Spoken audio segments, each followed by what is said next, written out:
பொள்ளாச்சி அடுத்த ஆனைமலை சந்தையில் பணம் கொடுக்காததால் 90 வயது மூதாட்டியின் காய்கறிகளை தூக்கி எறிந்து திமுக நிர்வாகி அராஜகத்தில் ஈடுபட்ட சம்பவம் அதிர்ச்சியை ஏற்படுத்தியுள்ளது.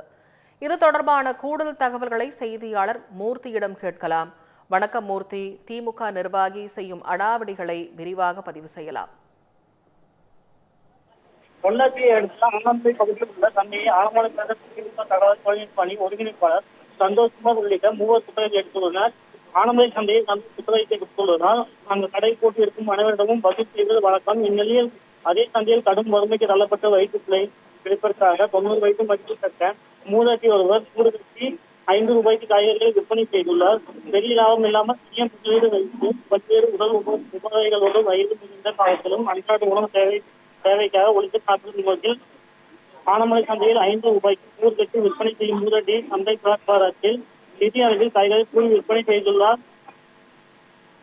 பிளாட்பாரத்தில் மூதாட்டி அமர்ந்து விற்பனை செய்வதால் சந்தோஷ்குமாரிடம் பணம் கொடுக்கவில்லை என்பதற்காக அந்த மூதாட்டியிடம் அவதூறாக பேசியுள்ளது. தரம் சார்ந்த விதத்தில் நடந்த அந்த மூதாட்டியை அங்கிருந்து போவதற்கும் முயற்சியிலும் ஈடுபட்டுள்ளார்.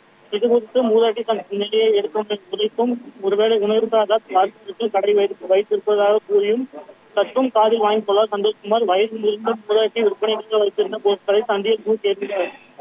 எதிர்த்து பேசுகிற இளைஞரை எதிர்கொள்கிற முக்கிய மூதாட்டி ஆதங்கத்தை வார்த்தைகளால் வெளிப்படுத்தினார். இதனை அங்குள்ள வீடியோ பதிவு செய்து சமூக வலைதளத்தில் வைரலாக்கி உள்ளனர். இந்த வயதிலும் வயது முதிர்ந்த காலத்திலும் உழைத்து சாப்பிடும் மூதாட்டியிடம் திமுக பிரமுகர் செய்த செயலுக்கு பல்வேறு தரப்பிலும் கடும் கண்டனங்களை பதிவு செய்து வருகின்றனர். சந்தோஷ்குமாரின் செயல்பாடு திமுக இடையே மனக்கலத்தையும் ஏற்படுத்தியுள்ளது. சிரியா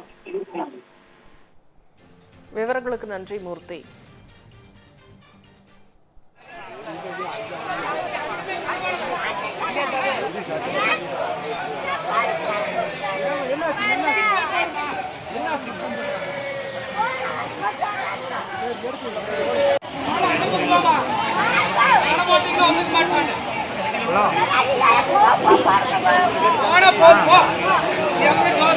போ